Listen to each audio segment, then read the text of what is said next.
জীবনের কোন পরিস্থিতিতে যদি এই দৃশ্যটা আপনার সামনে আসে যে আপনি যাদের থেকে সাপোর্ট পাওয়ার আশা রাখার পরও সাপোর্ট পাচ্ছেন না, আপনরাই দূরে সরে যাচ্ছে, মনে রাখবেন আপনার আল্লাহ আপনার উপর দয়া করা শুরু করেছেন। সুবহানাল্লাহ। ওই বিপদ থেকে আপনি যাদের সাপোর্ট নিয়ে উঠতে চাচ্ছেন, রব চাচ্ছেন আপনাকে কেউ না করুক সাপোর্ট, আপনার আল্লাহই স্বয়ং আপনাকে সাপোর্ট করতে চাচ্ছে বলেই মানুষকে দূরে সরাই দিচ্ছে। সুবহানাল্লাহ। জীবনে যদি কখনো দেখেন কাছের মানুষ দূরে সরে যাচ্ছে, বেঈমানি করছে, দুই নম্বরই করছে, চোখ উল্টাই ফেলছে, আপনি বুঝে নিবেন আল্লাহ তাআলা আপনাকে দুনিয়ার আসল চিত্র দেখাচ্ছে। আপনি যেন বুঝতে পারেন আপনার আপন বলতে আল্লাহ ছাড়া, আপনার আপন বলতে আপনার নবী ছাড়া আসলে আর কেউ নাই, আসলে কেউ নাই, আসলে কেউ নাই। আপনার ভালোবাসার অধিকার পাওয়ার একমাত্র আল্লাহর আছে, স্রষ্টা হিসেবে নবীর আছে। আপনার উম্মত হিসেবে আপনি ভালোবাসবেন আপনার নবীকে, আপনি আল্লাহকে ভালোবাসবেন, আপনার নবীকে ভালোবাসবেন। এই বুঝটা দেওয়ার জন্য আল্লাহ অনেক সময় দুনিয়ার এই বাস্তবতা আমাদের সামনে এনে দেয়। অনেক ভাই বোন, ভাই ভাই এমনও আছে মানুষের কথার ফাঁদে পড়ে, ভুল বুঝাবুঝির কারণে কিংবা মেজাজ গরম থাকার কারণে, দুই চারটা কথার শিকার হওয়ার কারণে হয়তো কোনো একটা সময় দূরত্ব হয়েছে, কিন্তু এখন একজন আরেকজনের সাথে মিলতে চায়, বসতে চায়। ওনাদের মাথায়ও চলে আসছে বাঁচবো আর কয়দিন, বুড়া তো হয়ে গেছে, কিন্তু ভাইকে এখনো বুকে জড়াতে পারলাম না, অনেক দিন হয়ে গেল। বড় ভাইয়ের মনও সে তৃষ্ণা থাকে, ছোট ভাইয়ের মনও সে আকাঙ্ক্ষা থাকে, কিন্তু অনেক দিনের দূরত্বতার কারণে, লজ্জাবোধের কারণে তারা মিলতে পারে না। আমি আমার ভাইদেরকে, যুবক ভাইদেরকে অনুরোধ জানাবো, যদি এরকম কোনো ফ্যামিলি কন্ডিশন হয়, আপনারা যুবকরা মিলে, ভাইরা মিলে, চাস্তো ভাই জ্যাঠতো ভাইরা মিলেই আপনারা উদ্যোগটা নেন, ভাই ভাইকে যেন জড়াই ধরতে পারে, ভুল বুঝাবুঝি যেন শেষ হয়ে যায়। কথা বলেন ঠিক কিনা? বান্দা বান্দাকে মিলানোর কাজ করবে, আল্লাহ সেটা দেখে গুনাহ মাফ করে দিবে। সুবহানাল্লাহ। আমি শুনি না, আরো জোরে বলেন। মিলে থাকেন, কেউ মিলে থাকতে না চাইলে তার আল্লাহরে সে জবাব দিবে। আপনার পক্ষ থেকে আপনি ক্লিয়ার থাকেন, মানুষের উপকার করবেন, থ্যাংক ইউ পাওয়ার আশা রাখবেন না, করতেই থাকবেন। কেন? সে আপনার রবের বান্দা, আপনি বান্দার জন্য করবেন, ওই বান্দার আল্লাহ আপনার জন্য করবে। আমরা অনেক সময় বলি তার এত উপকার করছি, সে আমার সাথে ডাইরেক্ট চোখ উল্টাই ফেলছে। বা এটা দুনিয়ার নিয়ম, আল্লাহ তো এটাই বুঝাতে চায়, এটা দুনিয়া, এটা জান্নাত নয়। আল্লাহর কাছে সবসময় একটা ফরিয়াদ করবেন, আল্লাহ তুমি আমাকে যতদিন ইচ্ছা এই দুনিয়ায় রাখিও, কিন্তু সে থাকাটা যেন তোমার পছন্দের হয়। আল্লাহ যতদিন আমার নিঃশ্বাস চলবে, সেই নিঃশ্বাসটা যেন তোমার পছন্দের সময় কাটে। আল্লাহ আমাকে তুমি যতদিন রাখবা সুস্থভাবে রেখিও, অসুস্থ বানিয়ে কারো উপর যেন আমাকে বোঝা না হতে হয়। কারণ অসুস্থ হলে অনেক সময় আপনরা পর্যন্ত ভর মনে করে। প্রস্রাব পায়খানা যখন অসুস্থতার কারণে বিছানায় করা লাগে, মানুষ ঘেন্না করে, এই ঘেন্নাটা দেখে রোগীরও নিজের অস্বস্তি বোধ হয়। কথা বলেন ঠিক কিনা? আল্লাহ আমি যেন সুস্থ থাকতে থাকতে ঈমান নিয়ে ইজ্জতের সাথে দুনিয়ার থেকে যেতে পারি, সে তৌফিক তুমি আমাকে দিও। মাওলা যতদিন আমি বেঁচে থাকবো তোমার বান্দা, জীবনের শেষ নিঃশ্বাস পর্যন্ত কখনো যেন কারো কাছে হাত পাততে না হয় আমায়, সেই রিজিকের ব্যবস্থা তুমি করে দিও। আল্লাহ গো, আমি যখন দুনিয়াতে থাকবো না, আমার সন্তানদের ব্রেইনে মনে তুমি এমন নূরের আলো দান করিও, তারা যেন মা বাবার জন্য অন্তত হাজার ব্যস্ততার ভিতরে একটু যেন দোয়ার হাতটা তোমার দরবারে তুলে এমন সন্তান ব্যবস্থা করে দিও। আল্লাহর কাছে এই দোয়াগুলা করা যাবে ইনশাআল্লাহ? আওয়াজ শুনি নাই। এগুলো কি আমাদের জন্য ভালো হবে না খারাপ হবে? যত উত্তম দোয়া আছে, সবচাইতে উত্তম দোয়ার মধ্যে এগুলা অন্যতম উত্তম দোয়া। কি বলেন আপনারা? একমত আছেন তো সবাই? সবাই একমত আছেন তো? কারণ আমরা ইজ্জতের জীবন চাই, বেইজ্জতি হয়ে মরতে চাই না। কথা বলেন ঠিক কিনা? আমরা মানুষের উপকার করে মরতে চাই, কারো উপর বোঝা হয়ে, অপমানিত হয়ে মরতে চাই। আল্লাহ পাক আমাদের সবার উপর সে দয়া দান করুক, আমিন।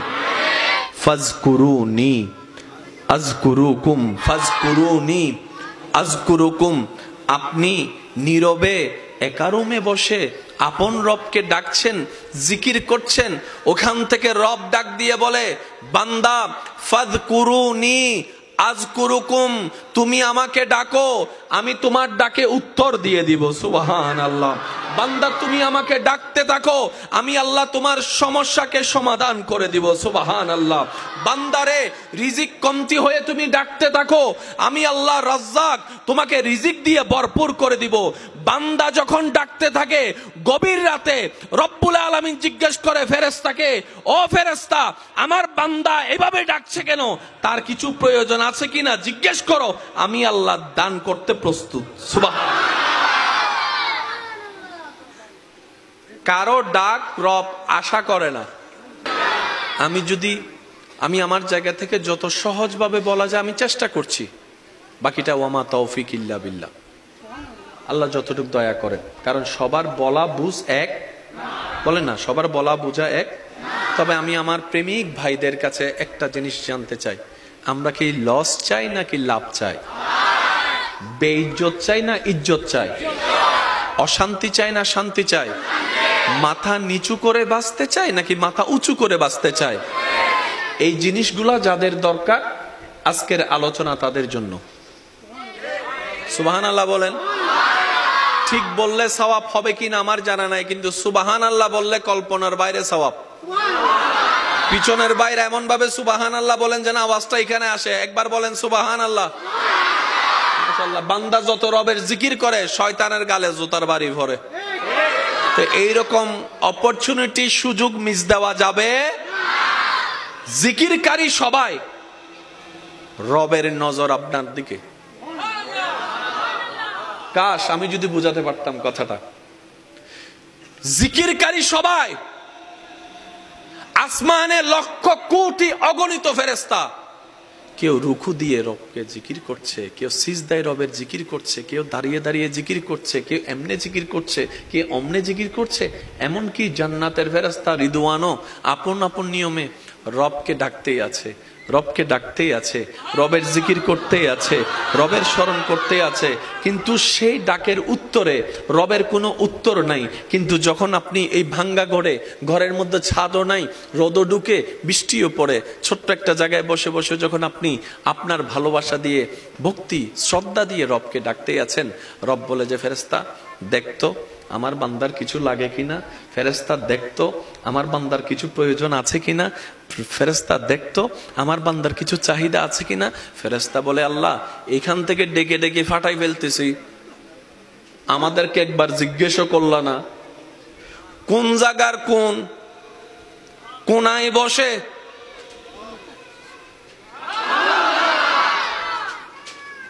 আশেকদের একটু মনের কানটা চাচ্ছি। পুরা সৃষ্টি জগতে পৃথিবী অনেক বড়, কিন্তু সূর্যের সামনে পৃথিবীকে রাখলে একটা ডিমের মতো। ওই বিশ্বজাহানের স্রষ্টা ফেরেশতাকে বলছে দেখতো আমার বান্দার কিছু লাগে কিনা।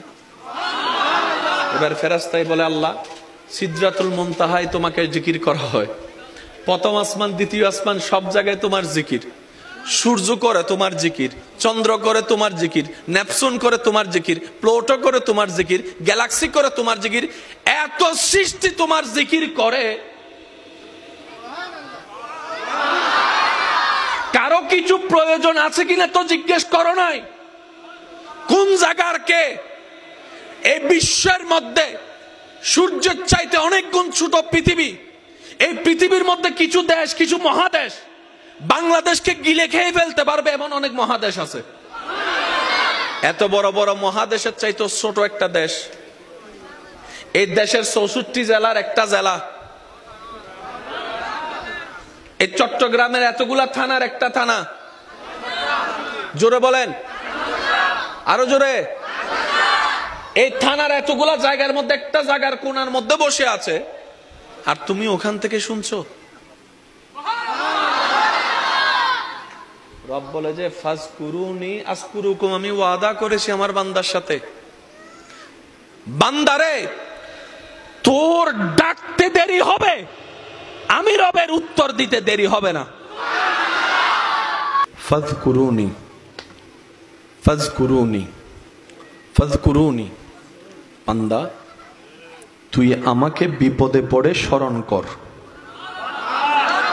আযকুরুকুম, আমি তোকে বিপদ থেকে উদ্ধার করার মাধ্যমে স্মরণ করব। সুবহানাল্লাহ। ফাযকুরুনি, পারিবারিক অশান্তি হলে আমাকে একবার স্মরণ কর। আযকুরুকুম, শান্তি দিয়ে আমি আল্লাহ তোকে স্মরণ করব। সুবহানাল্লাহ। ফাযকুরুনি, তুই অভাবে পড়ে স্মরণ কর। আযকুরুকুম, আমি সচ্ছলতা দিয়ে তোকে স্মরণ করব। ফাযকুরুনি, তুই অসুস্থ হয়ে স্মরণ কর। আযকুরুকুম, আমি আল্লাহ তোকে সুস্থতা দান করে স্মরণ করব। সুবহানাল্লাহ। ফাযকুরুনি, বান্দারে তুই ঋণের মধ্যে পড়ে আমাকে স্মরণ কর। আযকুরুকুম, ঋণ থেকে মুক্তি করার মাধ্যমে আমি আল্লাহ তোকে স্মরণ করব। ফাযকুরুনি, মজলুম হয়ে অত্যাচারিত যদি হস তুই আমাকে স্মরণ কর। আযকুরুকুম, ন্যায় বিচার করে এর মাধ্যমে আমি আল্লাহ তোকে স্মরণ করব। সুবহানাল্লাহ। ফাযকুরুনি, আশেপাশের পরিবার বাহিরের মানুষের অত্যাচারে পড়ে তুই কষ্ট পেয়ে আমাকে স্মরণ কর। আযকুরুকুম, আমি সেই কষ্টটাকে শান্তিতে রূপান্তর করে তোকে স্মরণ করব, তোকে স্মরণ করব, তোকে স্মরণ করব। বান্দারে তুই সারাটা জীবনে হাজার ব্যস্ততার ভিতরে আমি রবকে স্মরণ করার জন্য কিছু কিছু সময় তুই বের করে নে। আমি আল্লাহ কিছু সময় বরাদ্দ করে দিলাম, যেমন 5 ওয়াক্ত নামাজ। এইভাবে তুই স্মরণ কর। ব্যবসার মাঝে তুই স্মরণ কর, চাকরির মাঝখানে তুই স্মরণ কর, রান্নার মাঝখানে তুই স্মরণ কর, কাপড় ধোয়ার মাঝখানে তুই স্মরণ কর, চলাচলের মাধ্যমে তুই স্মরণ কর, হাঁটার মধ্যে তুই আমাকে স্মরণ কর, বসার মধ্যে স্মরণ কর, শোয়ার মধ্যে স্মরণ কর, খাওয়ার আগে স্মরণ কর, খাওয়ার পরে স্মরণ কর। বান্দারে তুই যদি কোনো রকম দুনিয়ার ব্যস্ত সময়ের অল্প জীবনে আমাকে স্মরণ করতে করতে নবীর প্রেম নিয়ে যদি স্মরণ করতে করতে কবরে আসতে পারস, যে কবরে তোরে কেউ মনে রাখবে না, আমি আল্লাহর রহমত সেখানে তোকে স্মরণ করব। হাসরও স্মরণ করব। Deal final. দোকান থেকে জিনিস নেয় কিভাবে? টাকা দেয়, জিনিস। আর কোন ঝগড়া আছে? রব বলে যে তুই এখানে স্মরণ কর, পিছন পর্যন্ত আমি ওইখানে স্মরণ করব। তুই আমার এখানে মনে রাখ, আমি তোর ওইখানে মনে রাখবো। তুই এখানে আমার জন্য কর, ওইখানে আসলে আমি তোর জন্য করব। ডিল। ইন্নামা তারজু রহম ফরিব। Deal, deal. এই ডিলটাকে যারা ডিলে রেখে কবরে যেতে পারে, ইজ্জত তাদের জন্য, রহমত তাদের জন্য, সম্মান তাদের জন্য, নবীর সুপারিশ তাদের জন্য।